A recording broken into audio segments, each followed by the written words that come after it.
Welcome, everybody, to Ridiculously Raw, the most must-see show on YouTube and StreamYard.com today. I am your host, Anthony Floyo, joined as always by good old MF Michael Fletcher. We got the Phenom, Michael Bullock. We are awaiting the presence of the First Lady of the Wrestling Forum, the Twisted Angel, Didi Woodson. If she comes in, we'll catch her up on whatever she might have missed. If not, then maybe we'll see her for our next show, which will be Wednesday Night Mayhem. But what a newsworthy day in the world of professional wrestling. Brock Lesnar, his contract expired. He's gone. And breaking news, unfortunately, we will have the season finale of the Bruins beat because the Tampa Bay Lightning has just defeated the Boston Bruins 3-2 in double overtime. Victor Hedman, with about 5:50 to go in the second overtime, sneaks it through.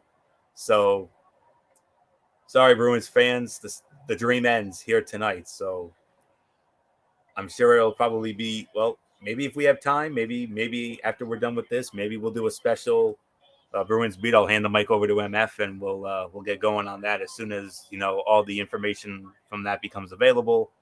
But yes, unfortunately, the Tampa Bay Lightning have just eliminated the Boston Bruins 3-2 double overtime. 5-star classic Shakespearean drama, no question about it. But unfortunately, friends, tonight will be the season finale of the Bruins beat. So, damn shame because MF and Bullock, you guys were doing such a great job with that, really were. So, but anywho, let's get into the business at hand. Didi Woodson has joined us. So, yes. So here we go. A newsworthy day. I was going to say it was a very newsworthy day in the WWE with two big departures. One that we're happy about, the other not so much. Brock Lesnar, his contract expired. He's now a free agent, so we're good with that. But unfortunately, the other big departure, and this one we're very saddened about, and that is, of course, Mauro Ranallo. Mauro Ranallo announcing his resignation from WWE to pursue other projects he's working on, such as boxing and Bellator, and of course to be with his family. And we wish Mauro Ranallo nothing but the absolute best in his future endeavors. So we'll certainly miss the Mamma Mias and the Tope Suicidas and the Tope Con Hilos that made him such a household name. And it is what it is on that. So Brock Lesnar, contract expired. He's a free agent. We'll see where he ends up. And of course, Mauro Ranallo leaving WWE because of his family issues and of course other interests. So, but now let's get into the business at hand. We have Monday Night Raw, which was, of course, once again from the WWE Thunderdome at the Amway Center in Orlando, Florida, live on the USA Network. Huge night. It was a newsworthy show to say the very least. I mean, I'll say it like this. Was it the best show? No, of course it wasn't. But definitely some things that we do need to address, and we're just going to get right into it right about now. So here we are. And we started it off with an in-ring segment. It was Randy Orton. Randy Orton was interrupted once again by Keith Lee, and then Keith Lee got jumped by Dolph Ziggler. Now the big story of this show tonight was that there were 3 huge matches, and the winners of those 3 matches would advance to a triple threat main event, and the winner of that triple threat would earn the right to challenge Drew McIntyre for the WWE Championship at the Clash of Champions, provided that Drew McIntyre is medically cleared, of course. So I'll say it like this: as far as the segment goes, Orton was good in this segment, and we'll have to wait and see on that. This was a 2-for-1 deal, which of course is something this show is known for. Talking about 2-for-1s a lot, and it led into that first triple threat qualifying match: Keith Lee versus Dolph Ziggler. Keith Lee wins the match in an even 11 minutes, and he earns the first spot in that triple threat. Okay, thoughts on all this? Well, I'll tell you. Orton continues to be fantastic on the mic. His cadence has improved immensely since he became the Legend Killer again. The weird Photoshop of all his victims in the hospital was awkward, but the rest worked. Keith Lee calling out Orton for skirting over his loss sold how scared the Viper is of the Limitless One. Lee versus Ziggler was not going to be the most exciting matchup, but it was a solid encounter. Show-Off got to work a competitive match that mattered for the first time in a while, and the Limitless One picked up another big victory to add to his growing main roster resume. So that's really all there is to say on this.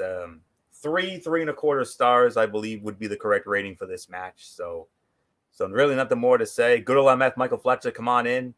2-for-1 deal. A great verbal exchange between Randy Orton and Keith Lee, and then Keith Lee defeating Dolph Ziggler in that first triple threat qualifying match in an even 11 minutes. Yeah, no, this was about a 3-star match, no doubt about it. The segment was fine. Randy Orton showed a lot of fire as he normally would do, and his promo work is getting so much better week in and week out. I think it's the best work that he's done all year long. As far as the match goes, Keith Lee looked good. It was a nice victory, a proven victory over a widely veteran in Dolph Ziggler. So I really had nothing bad to say about it. So 3 stars. You were absolutely right about it, Florio. Michael Bullock, I give it to you, my friend. Yeah, I'll give it about. Well, first off, I thought the segment was it was good for what it was. I mean, Randy Orton obviously staking claim to that he wants another shot at the title, and then you had all this other stuff, and then as far as the match goes, yeah, I'll agree. It was 3 to 3.25 stars, and it was a good match to start off the matches portion of the show. So yeah, so there's really nothing more to say. Dee Woodson, it's yours. Yeah, it was a good opening segment. And the match, I definitely agree with the rating, so I'm not really going to add too much more. So it's yours for you. Alrighty, and we move on here. Next up, we had a what was going to be, what was supposed to be an in-ring interview. The beautiful Charlie Caruso. She was getting ready to interview the Raw Women's Champion Asuka about who her next challenger would be, and then all of a sudden, out of nowhere, here comes Mickie James. Mickie James comes out and pleading her case, but then she gets interrupted by the Mean Girls, Natalya and Lana, and then it led into a match. It was a cutout match. Mickie James versus Lana. Mickie James wins the match 2 minutes and 40 seconds, and so. No matter how you say it. Oh, I do apologize. A pop-up video I guess just came up, but nonetheless, this will obviously be a throwaway here, forcing Asuka into a lifeless feud between Mickie and the odd pairing of Natalya and Lana feels like a missed opportunity. She needs interesting challengers, and Mickie could be one. However, the former women's champion needs to move beyond her current story first. Lana and Natalya, they're not working as a pairing. The Ravishing Russian is not adding anything to the Queen of Hearts act, who still feels uncertain of her position on Raw. She is just a talented worker, ready to put over other talent. A Lana match is not going to pull in viewers. This was unexciting and sloppy, mostly due to the Ravishing Russian dominating the match time in a short contest. In layman's terms, DUD dud. That's all there is to say on that. So we're not even going to and I respect these guys too much. I'm not even gonna have them, dignify this. So, and unfortunately, the cutouts continue here, because then we had our second triple threat qualifying matchup. Randy Orton squaring off against Kevin Owens. You would think this was going to be something halfway decent, but no, unfortunately, it was not. Randy Orton, manipulated, being the master manipulator that we all know him to be. He got into Aleister Black's head, and Aleister Black unfortunately did all the damage. Randy Orton didn't have to do much except just a little RKO, and Randy Orton defeats Kevin Owens in 16 seconds to punch his ticket to the qualifying match. And rather than giving fans another helping of Orton versus KO out of the blue, WWE saved it for a later date and focused on the stories Raw is developing. Aleister Black now outright targeting Kevin Owens, laying him out from behind before a huge title opportunity. The segment even teased the idea of Orton and Black working together, but these stories feel separate. Orton moves on without breaking a sweat, while KO is cheated out of the biggest opportunity he has earned this entire year. So, that's going to be a no rating on that. And then we had, I believe we had a 6-man tag team matchup. The Hurt Business, new United States champion Bobby Lashley, MVP, and Shelton Benjamin squaring off against Cedric Alexander and the Viking Raiders. Cedric Alexander and the Viking Raiders, they win the match in 6 minutes and 20 seconds. Do you guys want to get into this, or do you want to just move on? It's okay with me either way. I just want to be sure before I do anything. So, anybody want to get into this or not? Well, I'm judging by the silence here. I'm guessing that you want to move on. That's fine with me. No problem. So, if I had to put a rating on this, I probably would give this about maybe 2.5 at best. I mean, the Hurt Business has truly been established on Raw. MVP, Lashley, and Benjamin feel dangerous. It's just a matter of if someone else joins them. The trio doesn't really need a fourth member, but MVP has been after one for a while with Apollo Crews and Cedric Alexander. This was another great tease with Cedric Alexander. He could use the rub of joining MVP, but it seems like the time has passed. It would make more sense for either Ricochet or even Mustafa Ali to pull off the swerve and turn against Alexander. 6-man tag was solid, but MVP certainly the weak link in the ring for the Hurt Business. He is a manager that wrestles too much. That could be another benefit to adding a fourth member. Perhaps MVP would give his guys more time to shine on their own. So that's really all there is to say on this. All right. Unfortunately, we do have this is something that is not going to make good old MF Michael Fletcher very happy. We had a women's tag team matchup here. We had the Iconics, Billie Kay, Peyton Royce. They went up against, of course, the Riot Squad, Ruby Riott and Liv Morgan. High stakes in this matchup. The winning team would earn the right to be the first challengers to the new women's tag team champions, Nia Jax and Shayna Baszler. The losing team would be no more. Losing team would have to disband. Winners of the match in 3.5 minutes, the Riot Squad. Yes, Ruby Riott, Liv Morgan, they pick up the win. They earn the right to face Nia Jax and Shayna Baszler down the line for the women's tag team titles. Maybe that could be a Clash of Champions. I don't know. Maybe a future Raw, because we got a month till that thing. But the Iconics are no more. And good old MF Michael Fletcher, I know this has to be very heartbreaking for you, because you are the biggest Iconics mark out of all of us. Not only am I the biggest Iconics mark, but there's a lot of fans out there that are not happy here tonight. There was tension, or there was an idea to possibly break them up. If you remember a few months back, the infamous slap on Monday Night Raw, where basically Billy Kay slapped Peyton, and right then and there, we were thinking, uh-oh, are they really going to do this? Are they thinking about breaking them up? And the IWC absolutely exploded with anger back then. Now, I don't know if they're really angry about this tonight because they kind of didn't really give us they kind of sprung this on us. So maybe this was their way of trying to soften the blow, knowing that if they would have just did it, there's no way out. There's no way we could have done it. Then you started seeing the vignettes of the pictures of them together. The writing was on the wall that it was about to happen. So, I know that certain guys in WWE is very high on Peyton Royce.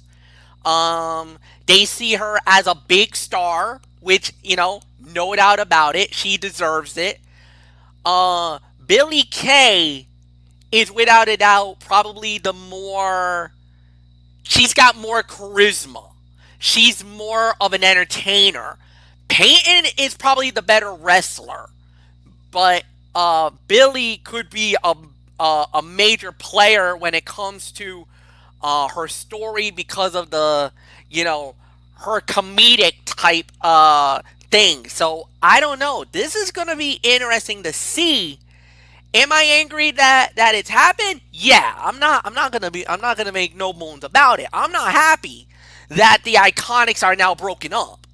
And I hope WWE did not make a mistake, because they've been known to make mistakes along the way. I hope they have a clear path for both ladies that they could thrive.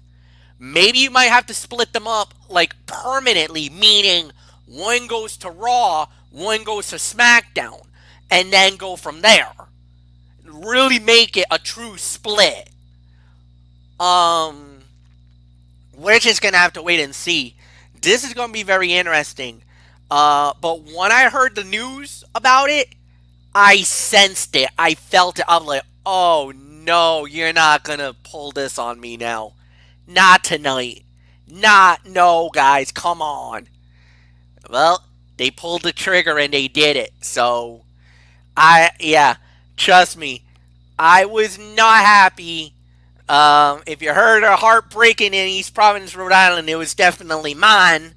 But Yep, I heard it. there's nothing more to add. So, I mean, it's gonna be interesting to see. It's gonna be interesting to see, man. We'll have to find out. Yeah.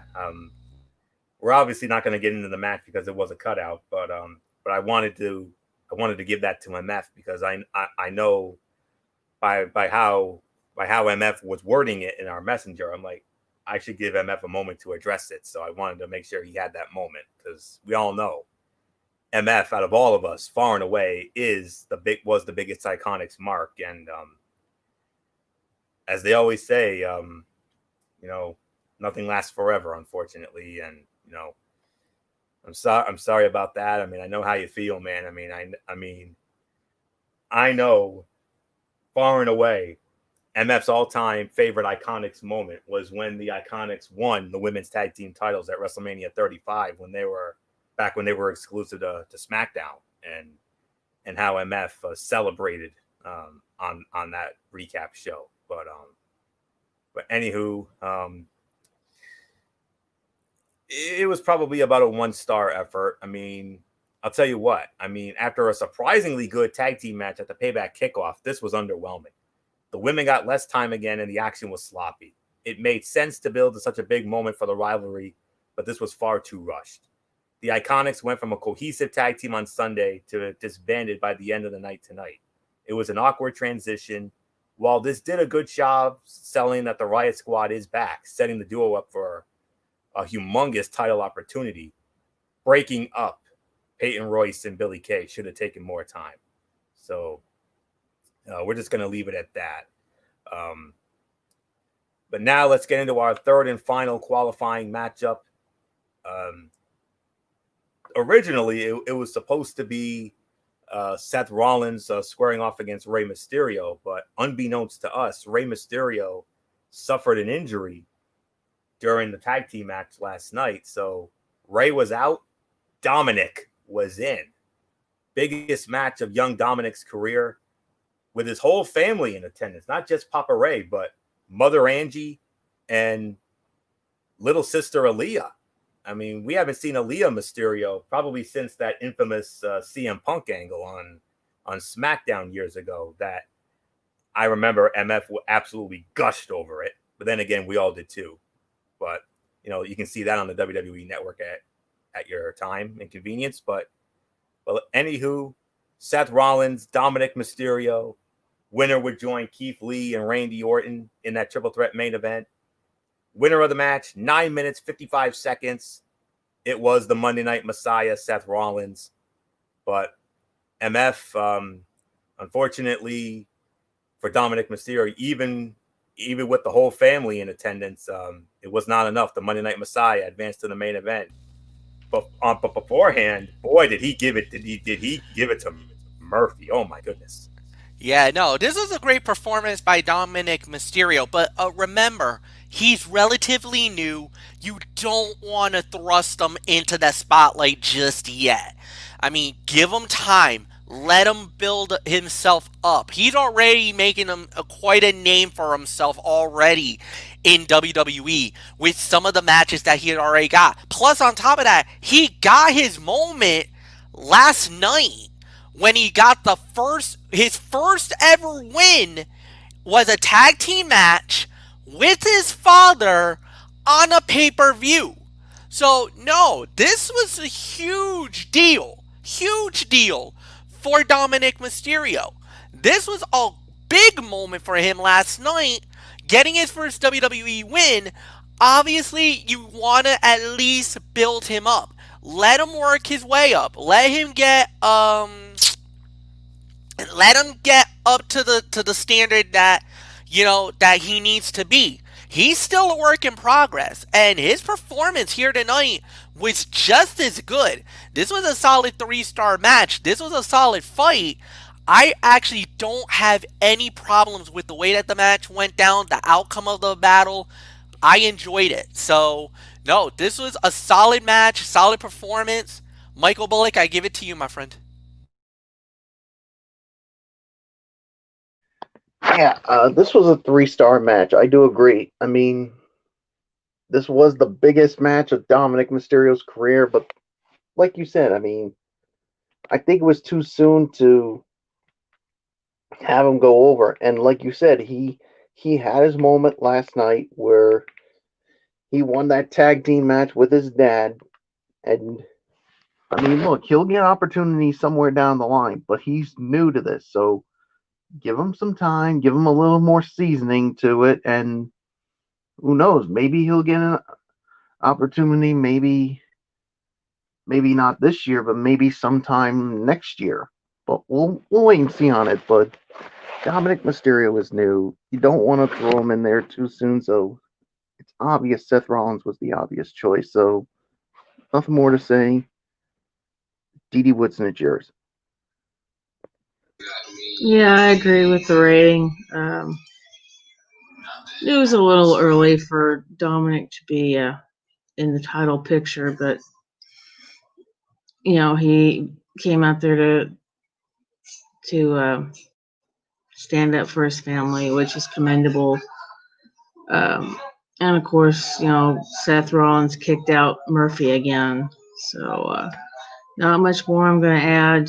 It's yours, Florio. Yes. Yep. Now, okay, you can mute your mic now, Didi. Okay. Anywho, a solid 3-star match. Dominic continues to overachieve in every performance. Despite clearly still needing to work through his inexperience, he moves smoother than most in WWE. This was a fantastic showcase of his talent, in some ways more so than his SummerSlam clash. The main issue here was the lack of drama. It never felt like Dominic had any chance. He fought back valiantly, but this was never his fight to win. Seth Rollins has been established as clearly better than either Mysterio on his own, but he needs a new tag team partner. Hopefully, Murphy finds his swagger or a new story beyond the Messiah.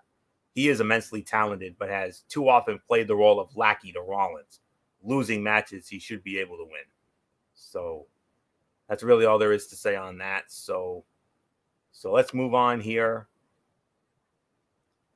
Tornado tag team match. It's not often we get one of these matches, but we had one anyway.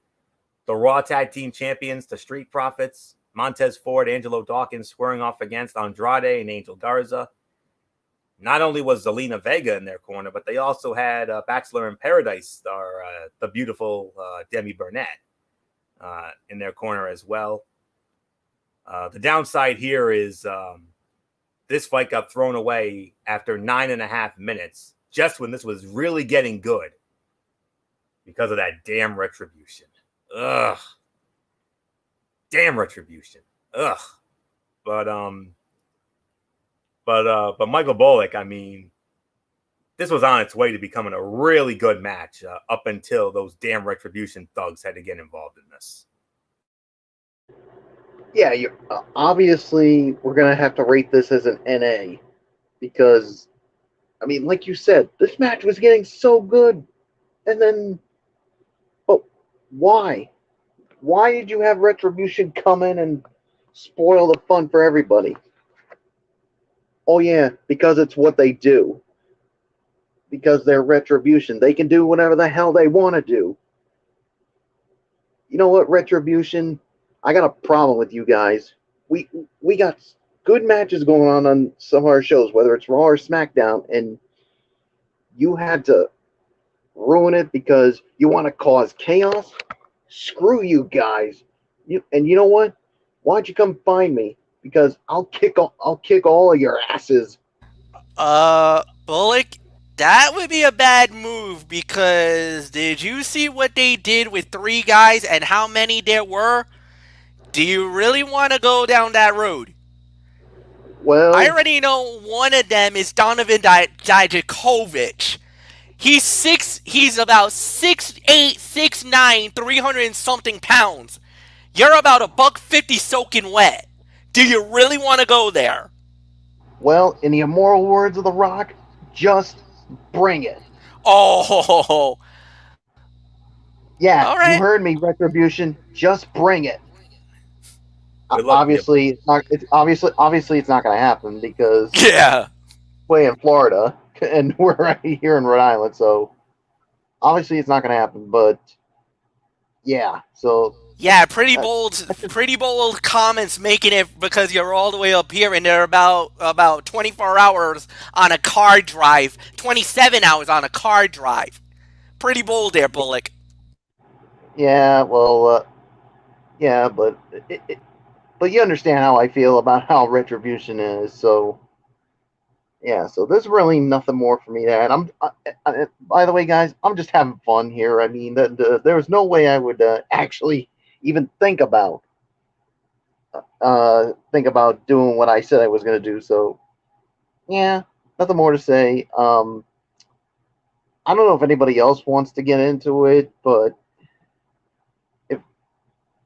if nobody else wants to, Florio, I say we just move on. MF, DD, a word? Or do you guys want to just move on? It's fine. All I want to know is why all of a sudden are they back?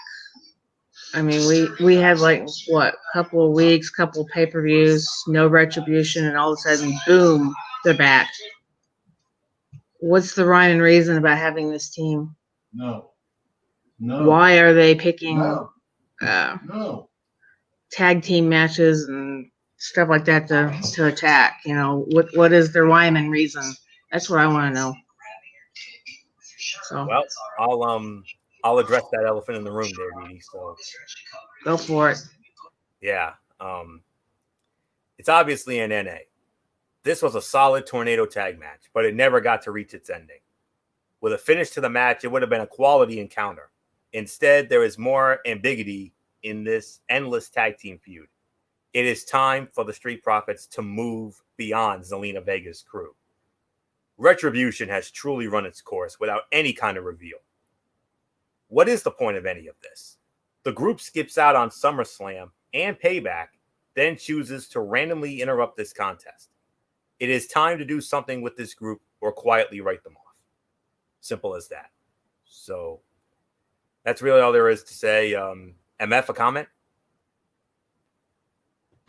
I really got nothing else to add. I mean, look, Retribution did what they needed it to do, despite it being in a match that was on the verge of being the fight of the night at the point of the stoppage, because it was well on its way to being the fight of the night. Absolutely. And, you know, I understand why Angel Garza did what he did to get Demi out of there. That was a smart move on his part, but you know that also is gonna cause a little friction between him and Andrade because hey, you're supposed to be my partner, you're supposed to be my buddy, and you left me high and dry to get beaten up by Retribution. What's up with that? And Zelina's got a bone to pick as well because she got destroyed in the process. So I mean, I get it. I understand where this is. There's more seeds that were planted that not a lot of people knew about because remember, Zelina was out there as well, and she got jumped by 2 or 3 of the women that was out there. So you saw that. Then you saw what happened with the fellas. So I mean, it was a bad night all the way around. But like we said, this was on the verge of fight of the night status. This was going to be the fight of the night before the stoppage. I understand it. I understand why they did it. But again, the question is, why? When are we going to start seeing the group? When are they going to reveal themselves? Because, like you said, it gets to the point where it doesn't matter anymore. You know, the interruptions, everything else, it's becoming like the Nexus 2.0. And if you remember, the Nexus, when they did their premiere attack, they were huge. That was monumental. It changed the way we saw in wrestling because it was a great moment. But over time, it got stale and it never worked. You know, again, at the very beginning, same thing. Great when we saw the initial attack, but now WWE's kind of backed themselves into a corner, and moments where we think they should be out, they haven't. The timing of the attacks are bad. They haven't done any service, and unfortunately, the day that they reveal the members, whoever they are, I have an idea who some of the members may be. I really got a very good a good feeling about who it could be, but I don't know. It just doesn't work, and right now it's not. I don't feel anything about Retribution. What I felt going in is basically dissipated. There's not much fanfare or anything about it. Now they become somewhat of a nuisance more than anything else. So, do I want to fight any member of them? No. I'm not that stupid like Bullock. So, I'm just going to leave it at that. So, Anthony, it's yours. And then of course, what's Raw without Raw Underground? We saw 2 of the MMA's 4 horsewomen in there, Marina Shafir and Jessamine Duke. They got in there. Riddick Moss had a moment in there with Titus O'Neil, Apollo Crews, and Shelton Benjamin. And, you know, the best thing that will come out of Raw Underground is established talent. I mean, Riddick Moss has developed more from his dominant performances backstage than he ever was as 24/7 champion. Duke and Shafir work much better in this format than a straightforward wrestling match. It will also help to have a main event contest for Raw Underground each week. This gives some structure to the short segments. Maybe soon it'll lead to longer fights. The Hurt Business has certainly benefited from becoming the final boss crew of Raw Underground. It's one thing to win the United States Heavyweight Championship, but it's another to take over an entire segment of Raw every week. So we'll just leave it at that, and it'll lead us into our main event of the evening, the big triple threat match. Number 1 contenders for the right to face Drew McIntyre for the WWE Championship at Clash of Champions next month. It was Keith Lee, Randy Orton, Seth Rollins. Winners of the match, or I should say the winner of the match, rather, in 11 minutes and 5 seconds. And the number one contender for the WWE Championship is Randy Orton. Wow, what a surprise. Randy Orton wins 11 minutes and 5 seconds. Didi Woodson. It was just it wasn't a matter of if, it was a matter of when. And Randy Orton now gets his rematch. He wins it in 11 minutes and 5 seconds. Sad he does, and the way they did the ending, you know, I like how they did it, because instead of pinning Keith Lee, he pinned Seth Rollins, and that way, you know, Lee still has the, I guess you could say, the undefeated little streak he's got going there, because he wasn't the one actually pinned. I thought it was a fairly good match. I'm going to give it 3.5 stars. But yeah, it was a good match. I'm not going to say too much more. I'm barely here, so it's yours, Florio. Yeah, 3.5 stars. This to me was the fight of the night right here. The talent in the ring in this contest was astounding. It's a shame the contest was rushed out, but Rollins and Orton showed they are among the best in the business. Meanwhile, Lee showed that he can do more than just hang with the best. He can be one of the best. What surprised most was how entertaining this was. Orton constantly tried to get every small advantage, which led to so many fun small moments. Both men sold for Lee like he was the ultimate destroyer. The finish was perfect, showing the Vipers' fear of Lee to the point that he didn't try to pin Lee after the RKO. It only makes sense to go with Orton and McIntyre at Clash of Champions. The finish protected, if not elevated, Lee, who looked better than 2 multiple-time world champions. The future is bright for him, even if Raw's immediate focus is still the Viper Randy Orton. So 3.5 stars. This was the fight of the night. MF, I mean, after that devastating loss by the Iconics tonight, I'm sure this made you feel better. Oh yeah, no, most definitely. This was a nice little bounce back, to say the very least. Randy Orton gets another shot at the WWE Championship against Drew McIntyre, and on top of that, look, it was very similar to Payback and what happened in the Universal title match. You got a big guy in Keith Lee. They protected him just like how they protected the Fiend Bray Wyatt. Not to lose the aura, not to lose his invincibility. They actually did the right move. You could say Randy Orton was the Roman Reigns, Bray Wyatt or Keith Lee is like the Fiend, and of course Seth Rollins was the sacrificial lamb like Braun Strowman was last night. So they actually used the exact same formula. They just used the different characters for different shows, and it absolutely works. You can let Seth Rollins take a loss here. He will not be punished by it more than anything else. You protect Keith Lee in a way that he still is a danger and a major player in the WWE title picture, but more importantly, you let Randy Orton get the opportunity to fight against Drew McIntyre, because that's the money match. That's the rivalry that everybody's been hyping about, the whole 9 yards. And to do it in this way, and plus, you heard it. Every title's on the line. Titles must be defended. No ifs, no ands, no buts. You have to defend your title at the Clash of Champions. So everybody talking about, oh, what about that 30-day rule? Everything? No. They even said it and expressed it and clarified it tonight on Raw. So there's no outs whatsoever. If Drew McIntyre is unable to fight, then he automatically loses the belt. Plain and simple. There is no outs.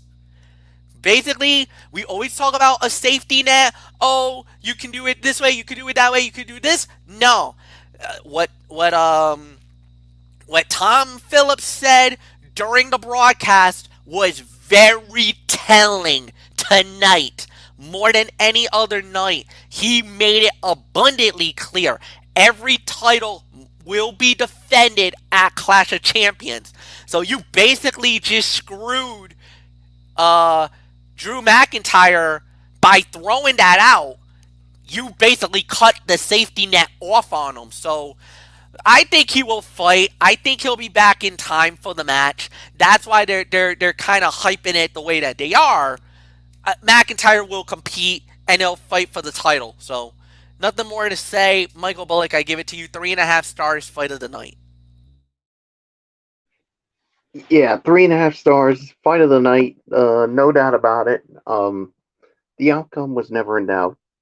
So, yeah, I mean, you guys pretty much touched on everything. So, did Dee Dee Woodson lead off on it? I believe she did. Yes. All Yeah, right, Dee Dee led off. All right, Yeah, so let's get to final thoughts. And I will start it off here. Hey, I'll tell you what. I mean, over the last few weeks, unfortunately, we've had a lot of meh shows. But I'll say this. This was one of the better ones we've had in a while, mainly because it was so newsworthy. I mean, with a couple of quality matches, the main event was great. I mean, that tornado tag had potential to be something really awesome until Retribution ruined it. Keith Lee's match with Dolph Ziggler, you gotta give credit where credit is due for that one. And we had 3 quality matches. I mean, main event obviously, the Rollins and Dominic Mysterio match, and of course the Keith Lee and Dolph Ziggler match. Tornado tag was on its way to being good.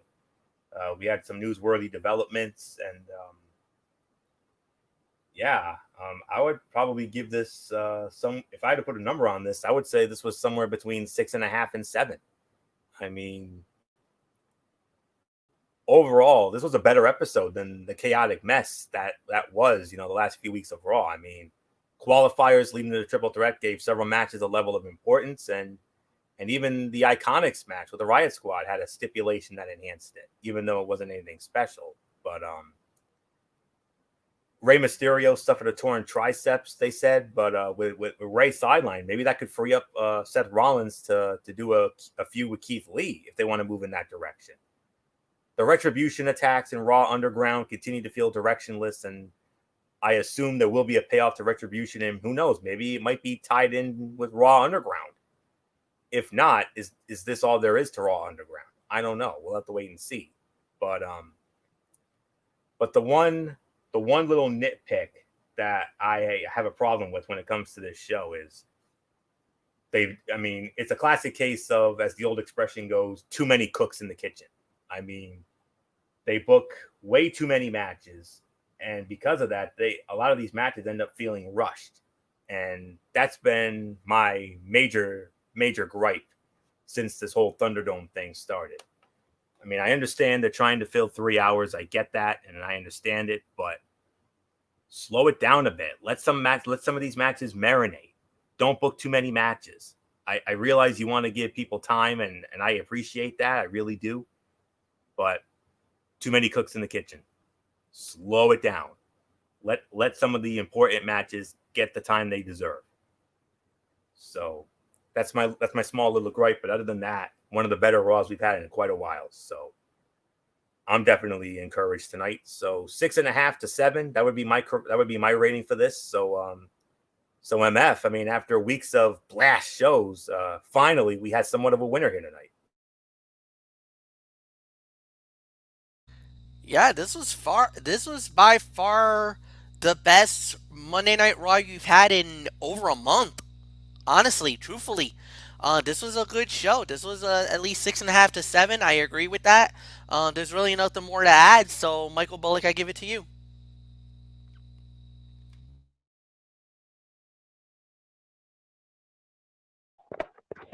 yeah, this is definitely a much better show than what we've seen in the past few weeks. I mean, some of the matches. I mean, a couple of the matches were good. We had some really good storyline progression here. So yeah, there's really nothing more to add. So Dee Dee Woodson, it's yours. Yeah, I can agree with the rating. It was a very newsworthy show tonight, and definitely better than what we've had in the past. So, not any more I'm going to add. So, good night, guys. All right, good night, Dee Dee. I'm gonna try my best to get through this very quickly because I know these guys wanna get into the season finale of the Bruins beat, and rightfully so, while we're still here. So let me quickly get into my Tony's take, which is of course Impact Wrestling, which was night 2 of the Emergence event, which was the 2-week event, and here we are. I do apologize if it's a little bit slow here. I got a little slow on my end, so I'll try my best. Okay, here we go.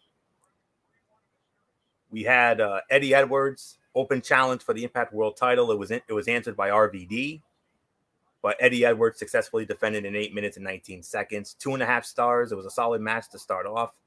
I'm not a fan of RVD's current gimmick, but he's still solid in the ring, and he and Edwards had a good match.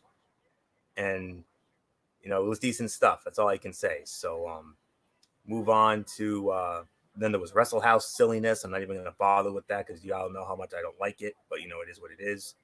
Let's see.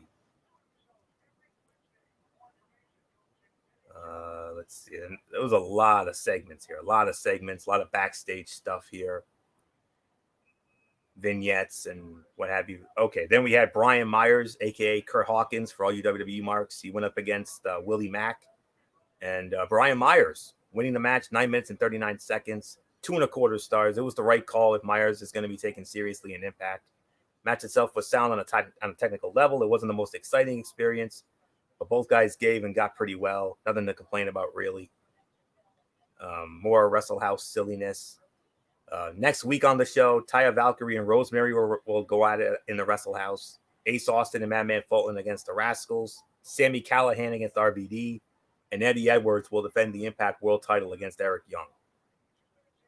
Main event, the 30-minute Iron Woman match for the Knockouts title. Deonna Purrazzo against Jordynne Grace.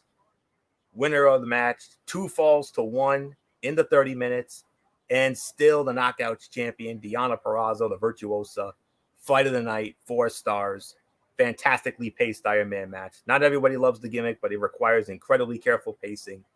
Can be slow in parts, but this did a great job of putting both women over. Everything from Grace's comeback to getting her first fall to the end was fast-paced and strong. Finish keeps Purrazzo as champion without hurting Grace. I was not sure which way they were going to go, despite the fact that booking Purrazzo to win is clearly the move to make to keep her strong. That I had questions says a lot about the work these two did, and congrats to both of them. 8 out of 10. Night 2 had less matches. A couple of them were slightly worse than night 1, but still solid. But Purrazzo and Grace made up for most of it. The biggest problem was all the wrestling action was pushed to the end of the show by necessity, resulting in a lot of non-wrestling before. So the irony is that the show was not paced too well while the main event was. There was some actual plot progression in the Wrestle House, even though I can't stand it. And a hell of a promo by EC3, and we had another very good show for Impact. But the first night of Impact Emergence was a smidgen better. It set a high bar, but night 2 came close on the whole when it was all said and done. So that's all there is to say on that. And Impact Wrestling tomorrow night will be going head-to-head with NXT. And that's how it's going to be for the next 2 weeks. So get used to that, guys. So now let's quickly get into the 205 Live here, which featured a return. Someone we haven't seen on there in quite a while. The Brian Kendrick. He went up against Tahuti Miles. The Brian Kendrick wins in 3.5 minutes. It was too short to rate, but they hit each other hard. Decent story with Miles trying to show he can beat a veteran, but making rookie mistakes that hurt him in the end. No rating. Tony Nese in a squash match against Liam Gray, 1 minute, 41 seconds. Fine squash to get Nese back on track. And then Danny Burch and Oni Lorcan against my favorite tag team. Yeah, right. Everrise. Clickbait. Burch and Lorcan won the match 8 minutes and 5 seconds. You know what? Credit. 2.5 stars. It picked up towards the end. Finish plays into the story that Everrise thinks the refs have it out for them.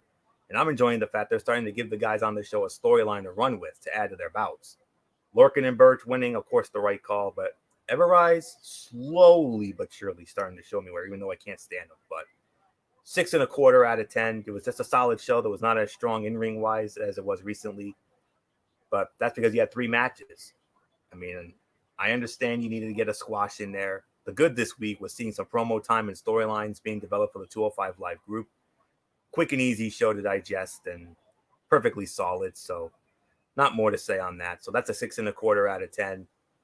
So that's it for my end. I'm going to turn the mic over to good old MF Michael Fletcher, as he and Michael Bullock are real quick going to give you, unfortunately for you Bruin fans, the season finale of the Bruins beat. And man, MF, I mean, heartbreaking fashion, losing it in double overtime, 4-3. Tampa Bay off to the Eastern Conference Finals for the 4th time in 6 years. Actually, it was 3-2, Anthony. But yes, it was in double overtime. But like you said, it is the end of the season for the Boston Bruins. The President's Trophy winning Boston Bruins does not advance, and the curse of the President's Trophy does indeed rear its ugly head again, as the team that won the President's Trophy will not get to hoist the Stanley Cup this year. Hello, everybody. Welcome to the Bruins Beat. I'm Michael Fletcher, alongside my buddy Michael Bullock. Let's just get right into it. So, first period, no score. However, the Bruins did win the period, outshooting Tampa 8-5. In the second period, the Bruins did start it off. Unfortunately, started behind, as it was Andre Palat getting the goal. Shattenkirk and Coleman getting the assist on a tip-in at 4:21 in the second period. That gave Tampa a 1-0 lead. Back came the Bruins at 12:38 on a slapper. It was a power play goal for David Pastrnak. It's time to give the pasta out. Give it to David Krejci. Give it to Patrice Bergeron. They get the assist, and that made it a 1-1 tie. Going into the third, it was Anthony Cirelli getting the goal on a tip-in at 12:03, assisted by Victor Hedman and Brandon Point. Then, with about a little under 3 minutes left, a little under 3 minutes left, it was David Krejci getting the goal on a wrister. Clifton and Zdeno Chara getting the assist. That made it 2-2. And going into the overtime, no goals. Second overtime, Victor Hedman ends the series at 14-10 in the second overtime on a twisted wrister. Shattenkirk and Point with the assists. And that's it. It's over. The Bruins lose the series. And this was tough because the Bruins dominated the whole game. Shots on goal in the second period was 15-8 Boston. Third period was 12-8 Boston. The first overtime was Boston was ahead 11-7. But Tampa was the aggressors in the second overtime, outshooting the Bruins 7-1 in the second OT. So the shots on goal, Boston had 47 shots to Tampa's 35. Tampa won the face-off 60% to Boston 40%. Boston was 1 for 4 on the power play. Tampa 0 for 4. They were basically both even on hits. Tampa slight edge 56-53. Block shots was almost even. Tampa slight edge 35-34. Giveaways, Boston made a lot of mistakes, turning the puck over 21 times to Tampa's 12. And takeaways, Tampa had 5, Boston had 4. And the 3 stars of the game, number 3 star was David Krejci. Number 2 star was Andrei Vasilevsky. And the number 1 star was Victor Hedman, had 1 assist in the game. And not only the game-winning goal, but the goal that sends Tampa to the Eastern Conference Finals. They are on their way to Edmonton, Alberta, Canada, to play for the Prince of Wales Trophy, awaiting the winner of Philadelphia and the Islanders. Michael Bullock, it's all yours, my friend. The dream season of the Boston Bruins comes to a disappointing end. Tampa wins it in double overtime. Yeah, it's a tough loss for the Bruins. Tough to lose it in double overtime, but yeah, they played well. I mean, throughout the game, but what really killed them was the turnovers. I mean, and that's the thing when it comes to the playoffs. You've got to limit your turnovers, and unfortunately, the Bruins couldn't do that in this game. I mean, yes, they outshot them all the way through, but when the Lightning needed it, they got the job done. I mean, Andrei Vasilevsky.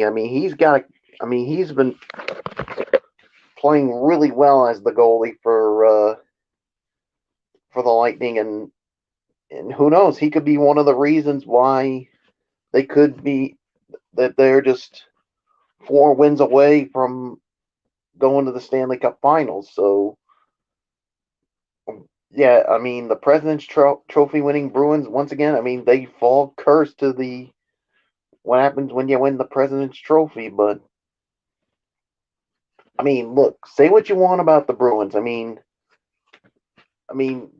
was it not a good series for them? Absolutely it wasn't, but you got to tip your hat to the Tampa Bay Lightning. I mean, they prove why they are the better team in the Eastern Conference and why so many experts say that this was going to be a tough matchup for the Boston Bruins, and that's what it turned out to be. So, yeah, nothing else I got to add to it. I mean, a good season by the Bruins unfortunately comes to an end, and all I got to say, Fletch, is it's been one heck of an honor to do the Bruins beat with you during their playoff run, and hopefully we can do it again if for somehow the Bruins get back. But we gotta wait and see what the future holds for this Bruins team. Absolutely. I know Bruce Cassidy was asked a couple of questions about Zdeno Chara and his future, and Torrey Krug. But Cassidy said that that he's not going to get into that. So basically, right now, we're just going to have to wait and see how this plays out. But there will be a lot of decisions that's going to have to be made during the offseason. Was this the last time we've seen Zdeno Chara in a Boston Bruins uniform? Could this been the last time we seen Torrey Krug in a Boston Bruins uniform? We're just gonna have to wait and see what the offseason is gonna look like, and yeah, this is gonna be very interesting to see. So nothing more to add. Anthony, it's all yours, my friend. Take us home.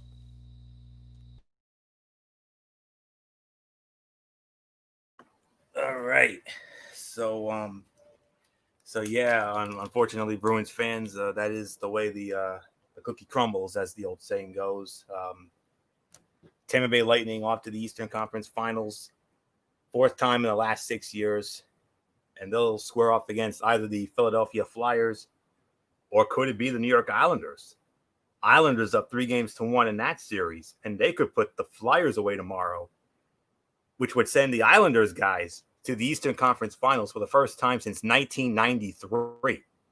Long time coming for Islander fans. So, but nonetheless, sorry guys, that is how it is. So that will put the bow on this edition of Ridiculously Raw. We want to thank you all so very much for tuning in and also this bonus edition of the Bruins beat, which ended up, unfortunately for these guys, being the season finale. But, you know, I got to give my hats off to MF and to Bullock for a great job and a job well done. I mean, you did a great job. I was hoping for more, but, you know, it is what it is. But anyways, we'll be back with you Wednesday night, 10:30. MF will have it. Brace Fan 95. A huge Wednesday night mayhem. Huge show, guys. Because NXT tomorrow night is going to have the most anticipated match in their history. Gargano, Ciampa, Balor, Cole, Fatal 4-Way, 60-minute Iron Man match for the vacated NXT Championship. We'll address that, among other things. And then we'll also get into AEW Dynamite, which will be the go-home show for this Saturday's all-out pay-per-view. You don't want to miss that. And then Thursday, 10:30, Strictly Sports, we will preview the second round of the NBA playoffs. They will be ready by then. Everything will be ready by then. And then Friday night, Cerebral Smack Talk with MF over on Brace Fan 95. We'll review Friday Night SmackDown.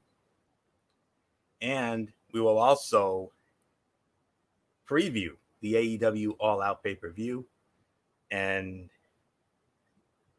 not sure when we'll have the recap. We'll figure that out. And then we'll get into it from there going in the next weeks. So